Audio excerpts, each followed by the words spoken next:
আবহাওয়া কেন্দ্র আগরতলা থেকে প্রচারিত ত্রিপুরা দৈনিক আবহাওয়া বার্তায় আপনাদের স্বাগত।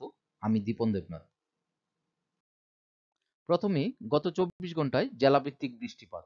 গত 24 ঘন্টায় ত্রিপুরার আবহাওয়া শুষ্ক পরিলক্ষিত হয়।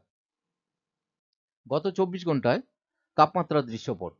উপলব্ধ তথ্য অনুসারে গতকাল সর্বোচ্চ তাপমাত্রা ত্রিপুরার সিপাহীজলা ও দক্ষিণ জেলাতে স্বাভাবিক থেকে বেশি এবং বাকি জেলায় স্বাভাবিকের কাছাকাছি ছিল। গতকালের সর্বোচ্চ তাপমাত্রা রেকর্ড করা হয়েছে 26.5 ডিগ্রি সেলসিয়াস আগরতলায়। উপলব্ধ তথ্য অনুসারে আজ সকালে সর্বনিম্ন তাপমাত্রা ত্রিপুরার সব জেলায় স্বাভাবিকের কাছাকাছি ছিল। আজ সকালে ত্রিপুরা সর্বনিম্ন তাপমাত্রা রেকর্ড করা হয়েছে 10.5 ডিগ্রি সেলসিয়াস গন্ডাছড়াতে। আগামী 24 ঘন্টার জন্য আবহাওয়ার আভাস। আগামী 24 ঘন্টায় ত্রিপুরার আবহাওয়া শুষ্ক থাকবে।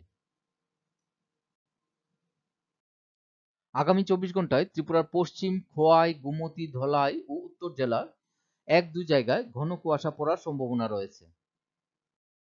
আগামী 24 ঘন্টার জন্য তাপমাত্রার আভাস। আগামী 24 ঘন্টায় সর্বোচ্চ তাপমাত্রা 25 থেকে 28 ডিগ্রি সেলসিয়াসের মধ্যে, যা স্বাভাবিক বা তার থেকে বেশি, এবং সর্বনিম্ন তাপমাত্রা 11 থেকে 14 ডিগ্রি সেলসিয়াসের মধ্যে, যা স্বাভাবিক বা তার থেকে কম। পরবর্তী দৈনিক আবহাওয়া বার্তা প্রচারিত হবে আগামীকাল, অর্থাৎ 19 ডিসেম্বর। ধন্যবাদ।